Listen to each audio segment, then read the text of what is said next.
président Assad affirme que les menaces d'attaquer la Syrie consolideront son attachement à ces principes.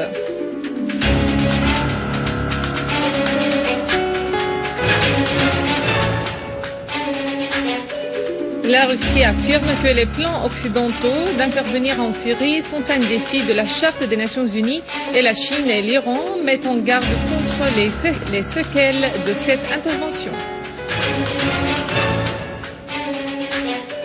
L'armée arabe syrienne poursuit ses missions nationales dans l'éradication du terrorisme et le rétablissement de la sécurité et de la stabilité.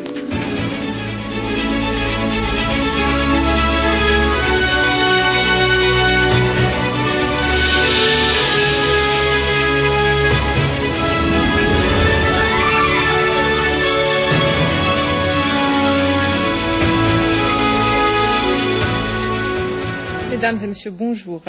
Dans notre actualité, le président Bachar al-Assad a reçu aujourd'hui une délégation regroupant nombre de chefs des partis et des députés au Parlement au Yémen. Lors de la rencontre, le président al-Assad a assuré que les menaces de déclencher une agression directe contre la Syrie consolideront son attachement à ses principes enracinés et à l'autonomie de sa décision inspirée de la fermeté de son peuple, soulignant que la Syrie se défendra face à toute agression. Le président al-Assad a ajouté que la Syrie, par la fermeté de son peuple et de son armée, est déterminée à liquider le terrorisme soutenu par Israël et certains pays occidentaux pour servir leurs intérêts dans la partition de la région et la soumission de ces peuples. Le président al-Assad a indiqué que l'accroissement de la maturité populaire sur la scène arabe est un élément crucial dans l'affrontement des plans qui visent la région, estimant que ce sont les peuples qui nouent les vraies relations entre les pays et que l'État populaire est la garantie de la victoire, comme c'est le cas en Syrie. Pour leur part, les membres de la délégation yéménite ont affirmé leur appui à la Syrie face aux tentatives visant à porter atteinte à sa position et son rôle soutenant l'arabité, le nationalisme et la résistance, estimant que la fermeté et la victoire de la Syrie sont celles de la nation arabe tout entière.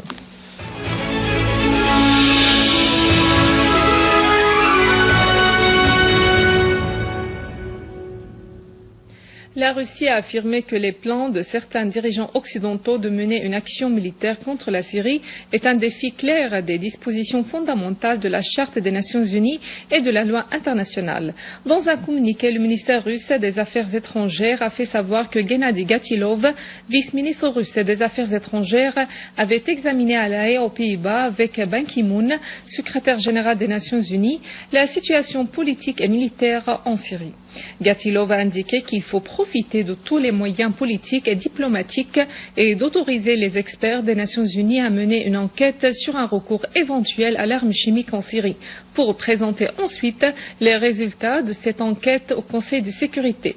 Pour sa part, Ban Ki-moon a affirmé qu'il n'y a aucune alternative au règlement politique de la crise en Syrie, soulignant la nécessité que les enquêteurs des Nations Unies parachèvent toujours leur travail là-bas.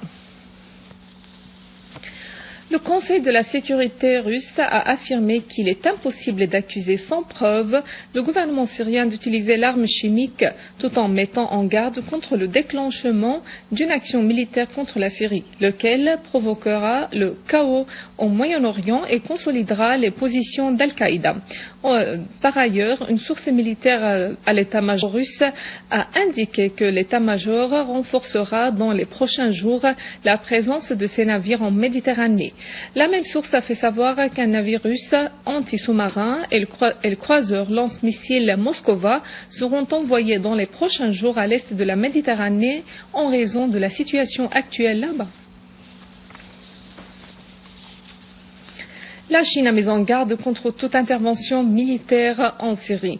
Le ministre chinois des Affaires étrangères Wang Yi a estimé que l'intervention militaire étrangère se contredit avec la Charte des Nations Unies et provoquera le chaos au Moyen-Orient, ajoutant que le règlement politique est la seule issue à la crise en Syrie. Il a appelé toutes les parties à la retenue et au calme dans le traitement avec la crise en Syrie, précisant que personne ne peut intervenir en Syrie ou anticiper anticiper l'enquête sur le recours présumé à l'arme chimique. Wang a indiqué que son pays est contre tout usage de l'arme chimique en Syrie et soutient l'ouverture par les Nations Unies à une enquête indépendante, objective, honnête et professionnelle.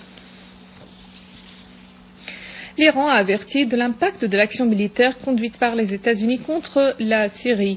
Le général Mohammad Ali Ja'fari, commandant en chef des forces des gardes de la révolution iranienne, a estimé que les États-Unis et nombre de leurs alliés tentaient pendant les dernières années de viser l'axe de la résistance en mobilisant l'appui global aux groupes terroristes armés, soulignant qu'ils préparent actuellement une intervention militaire directe contre la Syrie et son peuple résistant après la mise en échec de la guerre menée par les terroristes par procuration.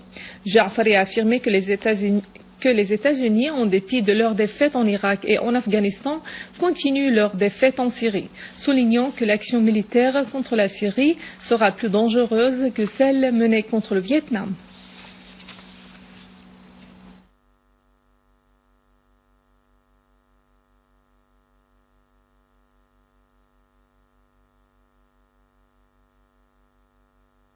L'Assemblée nationale vénézuélienne a condamné les menaces américaines et occidentales de déclencher une agression contre la Syrie, ce qui constitue une violation flagrante de la loi internationale, de la charte de l'ONU et des efforts politiques de l'organisation internationale, appelant à une solution pacifique à la crise en Syrie.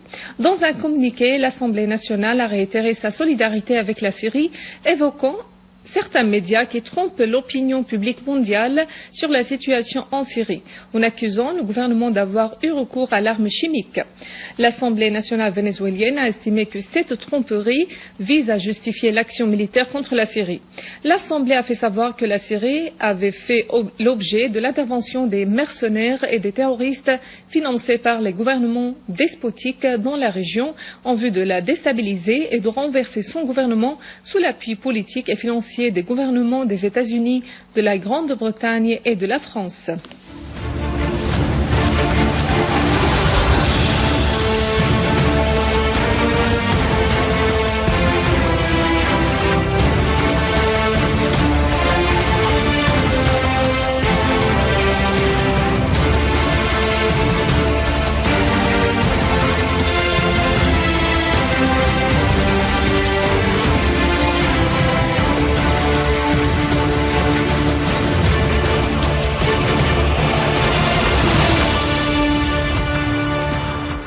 Des unités de l'armée arabe syrienne ont détruit aujourd'hui des repères des groupes terroristes armés dont certains appartenaient à la soi-disant brigade de l'islam dans le quartier d'Al-Qaboun et nombre de villages dans la banlieue de Damas, tuant nombre de terroristes et blessant d'autres. Nombre de terroristes, dont un sniper, ont été liquidés dans des accrochages entre une unité de l'armée arabe syrienne et un groupe terroriste armé dans le quartier d'Al-Qaboun. L'armée arabe syrienne a également éliminé des terroristes dans le quartier de Jobar. Dans le gouvernorat de Daraa, des unités de l'armée arabe syrienne ont abattu nombre de terroristes, dont de Saoudiens, et détruit leurs repères et leur rassemblement à Dar al-Balad, à Nawa et à Sahm al-Jolan. Dans la banlieue d'Al-Qunaytira, l'armée arabe syrienne a détruit des repères de terroristes dans les deux villages d'Abu Hajar et Al-Briqa, abattant tous les terroristes qui s'y trouvaient. Dans la banlieue de Homs, des unités de l'armée arabe syrienne ont pris le contrôle des fermes sud de la ville de Palmyre après y avoir détruit les derniers rassemblements de terroristes. L'armée arabe syrienne a aussi désamorcé des dizaines de charges explosives plantées par des terroristes dans les fermes. En outre, l'armée arabe syrienne a rétabli la sécurité et la stabilité dans les deux quartiers est et sud de la ville de Palmyre et traqué des terroristes dans les deux quartiers d'Al-Hamidiyya et d'Al-Warsha. L'armée arabe syrienne a détruit des repères de terroristes à Tel Amri, à Rastan et à Dar al-Kabira à Homs. Avant de clore ce journal, un rappel des principaux titres. Le président Assad affirme que les menaces d'attaquer la Syrie consolideront son attachement à ses principes.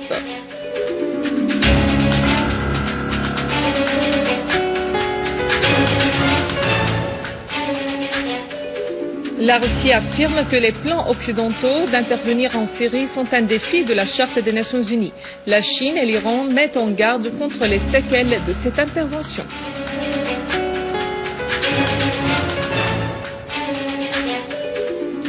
L'armée arabe syrienne poursuit ses missions nationales dans l'éradication du terrorisme et le rétablissement de la sécurité et de la stabilité.